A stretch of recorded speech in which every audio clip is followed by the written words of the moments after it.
anak-anakmu mengucap syukur atas berkat dan perlindunganmu yang telah kami terima sampai hari ini.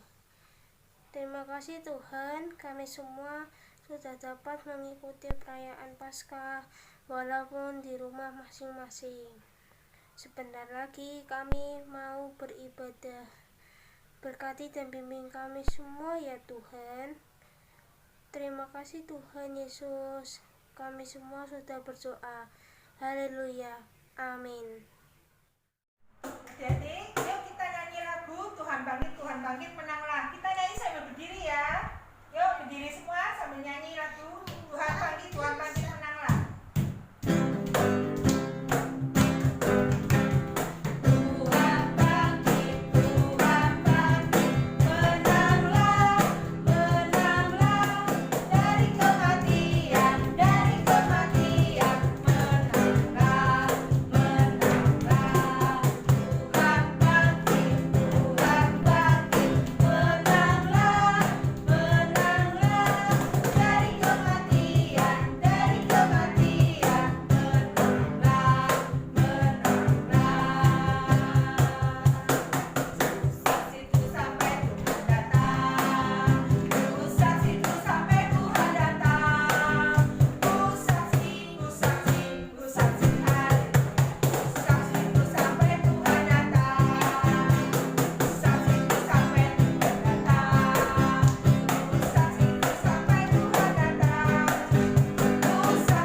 Menyanyikan lagu baca kitab suci doa tiap hari.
Semuanya dalam keadaan sehat ya tentunya. Yuk, sudah siap dengarkan cerita pada sore hari ini? Tentu sudah siap. Oke, sekarang kita mau berdoa terlebih dahulu sebelum kita mendengarkan cerita. Yuk, santai aja adik-adik semua untuk berdoa ya. Mari lipat tangan, kita tutup mata, kita mau berdoa. Tuhan Yesus, terima kasih Tuhan sudah memberkati kami selama seminggu ini. Tuhan, saat ini kami bisa sekolah minggu bersama-sama dengan orang tua kami di rumah. Saat ini Tuhan, kami mau mendengarkan cerita. Kiranya Tuhan yang memberkati akan guru kami yang akan membawakan cerita pada sore hari ini. Berkati kami semua anak-anakmu yang di rumah yang mendengarkan cerita pada sore hari ini. Berkati kami semua ya Tuhan. Dalam nama Tuhan Yesus kami sudah berdoa dan mengucap syukur. Haleluya. Amin. Nah, sudah siap dengan cerita? Yuk. Kemarin kita sudah merayakan satu perayaan yang penting, yaitu apa? Merayakan Paskah. Ya, apa sih Paskah itu? Ayo, siapa yang tahu? Ya, Paskah itu adalah hari kebangkitan Tuhan Yesus. Tuhan Yesus sudah bangkit dari kematian. Tetapi ya, para murid itu masih belum percaya. Ya, mereka ragu-ragu kalau Tuhan Yesus itu sudah bangkit. Padahal mereka sudah mendengar dari Bapak Kleopas ya kalau Tuhan Yesus itu sudah bangkit. Tetapi mereka masih saja belum percaya. Nah, tiba-tiba saat mereka sedang bercakap-cakap, Tuhan Yesus datang kepada mereka, ya, mendatangi mereka. Damai sejahtera bagi kamu. Wah, murid-muridnya malah menjadi kaget. Ya, mereka kaget juga, ekspresinya takut, ya, karena mereka kira yang mendatangi mereka adalah siapa? Tuhan Yesus? Enggak, tetapi siapa? Hantu. Ya. Nah, mereka jadinya takut. Ya. Jadi mereka tidak percaya. Lalu Tuhan Yesus bilang, "Hei, kenapa kalian masih takut dan ragu-ragu? Lihatlah, nih tanganku yang terlubang, kakiku juga berlubang karena disalib." Ya, terus kalau kalian belum percaya, aku nih ada daging. Nah, aku punya daging, aku juga punya tulang. Nah, kalau hantu tidak mempunyai daging dan tidak mempunyai tulang. Lalu mereka semua masih tetap setengah percaya, setengah tidak. Ya, lalu Tuhan Yesus menyuruh murid-muridnya tanya, "Itu kamu punya makanan apa?" Ya, ternyata aku punya ikan goreng. Ya, aku punya ikan goreng. Terus akhirnya Tuhan Yesus makan ikan goreng itu. Setelah melihat itu semua, murid-muridnya jadi percaya. Ya, setelah percaya, ekspresinya berubah. Jadi apa ini? Senang, ya, penuh sukacita. Ya, karena Tuhan Yesusnya sudah benar-benar hidup. Nah, tetapi kalian tahu, meskipun murid-murid ini bersukacita, mereka berbahagia karena melihat gurunya, melihat Tuhan Yesus yang sudah bangkit, tetapi Tuhan Yesus memberikan tugas yang penting kepada murid-muridnya. Ya, kalian tidak boleh terlalu senang, karena kalian masih punya tugas penting, pekerjaan yang harus diselesaikan, yaitu apa? Memberitakan kebenaran Injil, memberitakan firman Tuhan. Kemana? Ke seluruh dunia. Ya, jadi ternyata murid-murid ini tidak sebatas senang, gembira. Ya, mereka harus masih mempunyai tugas. Ya, sebagai murid-murid Tuhan Yesus. Ya, karena apa? Suatu kegembiraan, suatu sukacita tidak boleh berlebihan, ya, harus kita bisa mengendalikan diri. Sekarang seperti saat ini, anak-anak sekolahnya libur. Sudah ada berapa bulan kira-kira ya liburnya ya? Sudah panjang sekali ya. Yang mau ujian tidak jadi, yang mau tes tidak jadi, karena semuanya diliburkan. karena ada wabah apa? Corona. Ya. Senang enggak? Senang dong Tante Sari. Ya. Kan aku jadinya enggak harus bangun pagi, enggak diburu-buru mama. Ayo cepet berangkat. Ya. Jangan. Ya. Kalian boleh senang, boleh bahagia. Tapi ingat, ya, bu gurunya di sekolah bikin apa setiap hari? Bikin tugas, dikirimkan ke HP-nya mami papi, orang tua. Dan ada PR yang harus dikerjakan, ya. Maka dari itu kita mau belajar dari murid-murid Tuhan Yesus ini. Kita mau belajar mengendalikan diri, ya. Kalau kita bahagia, senang, tidak boleh berlebihan, ya. Kalau kita sedang sedih, galau, juga tidak boleh berlebihan. Oke? Sekarang kita mau buka ayat masnya pada sore hari ini, ya. Di dalam Lukas 24 ayat 48, ya. Kita buka bersama-sama. Sudah ketemu semua? Yuk kita baca, ya. 1, 2, 3. Kamu adalah saksi dari semuanya ini. Sekali lagi, ya. Lukas 24 ayat 48. Kamu adalah saksi dari semuanya ini.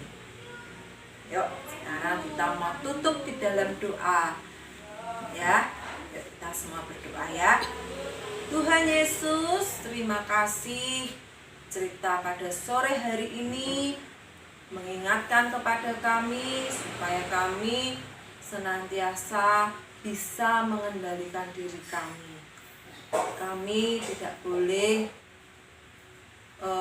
terlalu berlebihan, tapi biarlah kami belajar mengendalikan diri terhadap segala sesuatu.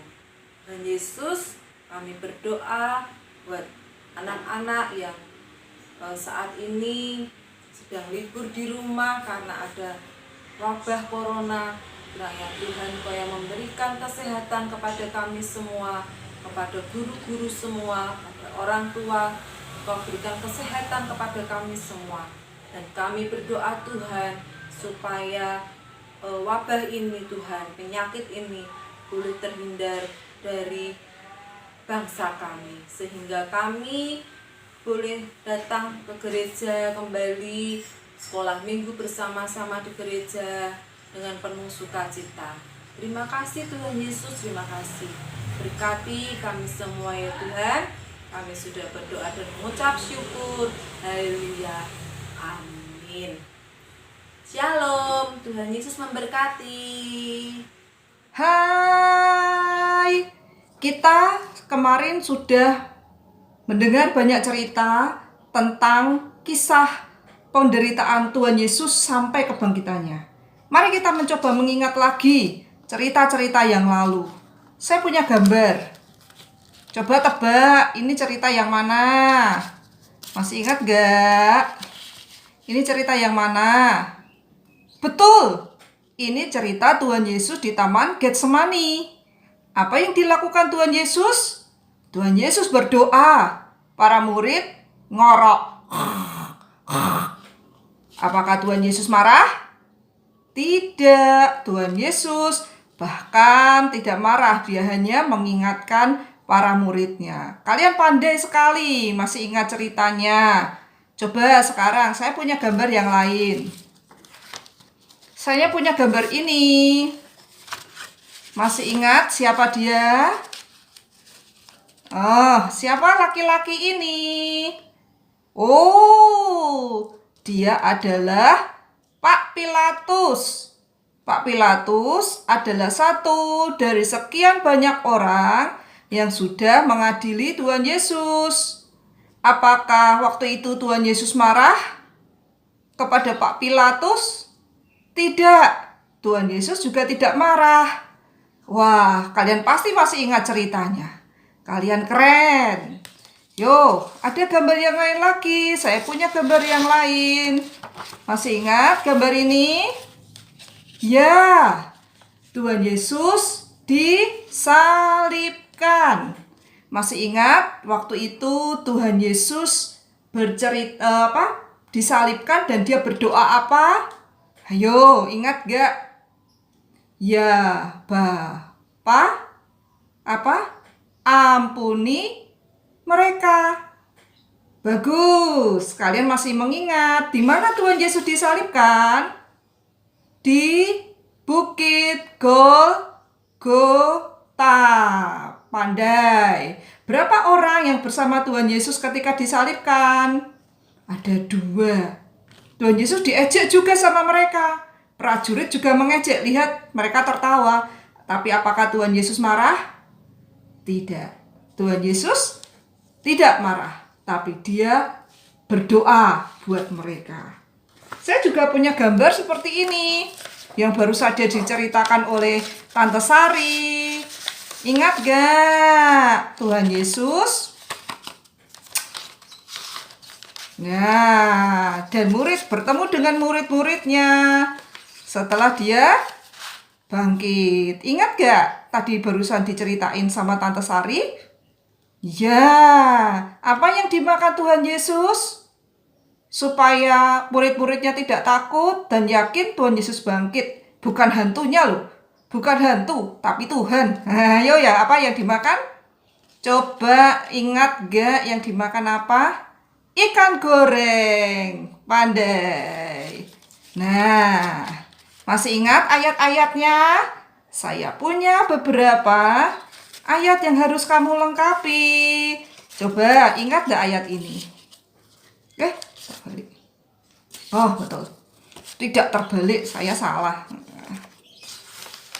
Ingat? Titik supaya kamu jangan jatuh ke titik. Ayo, coba. Titik apa? Coba diingat. Berdoalah supaya kamu jangan jatuh kemana? Ke sumur. Bukan. Ke dalam pencobaan. Ini ayat dari minggu yang pertama. Masih ingat? Yo, sekali lagi. Berdoalah supaya kamu jangan jatuh ke dalam pencobaan. Keren. Masih ada ayat yang kedua. Ingat gak ayatnya apa? Ayatnya apa? Nih, punya saya tak beri warna kuning. Nih. Oke. 1, 2, 3. Janganlah membalas titik. Lakukan apa? Titik bagi semua orang. Jangan apa? Jangan membalas kejahatan dengan kebaikan. Bukan kejahatan dengan kejahatan. Lakukan apa yang baik bagi semua orang. Ya, kalian masih ingat ayat ini? Ayo dihafalin. Sekali lagi dibaca ya. Janganlah membalas kejahatan dengan kejahatan. Lakukanlah apa yang baik bagi semua orang. Keren. Lalu ada ayat yang ketiga. Masih ingat gak kira-kira doa Tuhan Yesus di atas kayu salib? Ingat gak? Masih ingat gak? Nih, coba dibaca. Ya Bapa, titik. Apa titik-titiknya? Ya Bapa, ampunilah siapa? Mereka, sebab mereka tidak tahu apa yang mereka perbuat. Yo, sekali lagi dibaca ya. Dan kita hafalkan bersama ayat yang ketiga. Ya Bapa, ampunilah siapa? Mereka, sebab mereka tidak tahu apa yang mereka perbuat. Panjang ya? Tidak apa-apa, dihafalkan pelan-pelan. Tadi berarti kita sudah menghafalkan 3 ayat. Keren. Nanti diulang lagi ya kalau kalian pengen tahu ayat-ayat kelanjutannya. Dan yang terakhir yang baru saja, Tante Sari tadi bercerita. Salah. Sorry. Oke. Kamu adalah saksi dari semuanya itu. Ya, kamu adalah saksi dari semuanya itu. Oke teman-teman, itu adalah cerita sepanjang bulan Paskah. Keren ya, ceritanya bagus-bagus bukan? Kalian banyak belajar pada bulan Paskah ini? Ya, ada banyak sekali yang kita sudah pelajari, terutama dari Tuhan Yesus. Dia tidak marah terhadap orang-orang yang membenci kepadanya.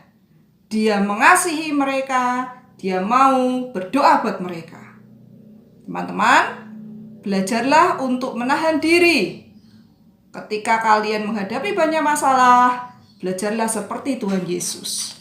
Nah, akhirnya saya mau bercerita sedikit. Saya punya 2 buah gelas. Lihat baik-baik kenapa Tuhan Yesus bisa menang atas semua masalah. Saya punya 2 buah gelas. Gelas pertama, saya isi air. Saya juga punya telur mentah. Telur saya masukkan ke dalam air. Apa yang terjadi teman-teman? Telur itu tenggelam. Dia tidak bisa mengapung. Kenapa? Karena berat jenis telur itu lebih berat daripada air. Nah teman-teman, kalau kamu punya masalah, seringkali kamu pun tenggelam seperti ini. Sedih, marah, jengkel. Kalau marah suka menyakiti orang lain. Kadang-kadang kalau berdoa tidak mau karena dia jahat. Tapi saya juga punya gelas yang sudah saya beri air garam. Banyak sekali garamnya. Lihat warnanya berbeda. Ketika telur saya masukkan ke dalam gelas ini, saya kurangi dulu airnya supaya tidak tumpah. Plung, apa yang terjadi? Nah, telurnya mengapung. Kenapa mengapung? Karena ada garam. Garam membuat benda padat yang masuk di dalam air, kalau garamnya banyak, membuat air mampu untuk mengangkat benda itu. Keren ya? Nah, demikian juga firman Tuhan. Kalau kamu rajin baca Alkitab, kalau kamu mengerti firman Tuhan, kamu seperti air yang diberi garam yang banyak. Sehingga ketika masalah itu masuk di dalam hatimu, di dalam kehidupanmu, kamu tidak akan menjadi tenggelam di dalam masalah itu dan sedih dan marah. Tetapi kamu mampu untuk bisa belajar menguasai dirimu. Pertama kali masuk, plung, memang tenggelam. Tapi kamu bisa mengapung. Karena ada apa? Ada si garam kehidupan. Firman Tuhan. Maka kalau kamu mau kuat seperti Tuhan Yesus, belajarlah firman Tuhan. Lakukanlah firman Tuhan. Oke? Terima kasih. Kamu sudah mendengar firman Tuhan dengan sangat baik. Tuhan Yesus memberkatimu. Stay at home and always safe. God bless you all.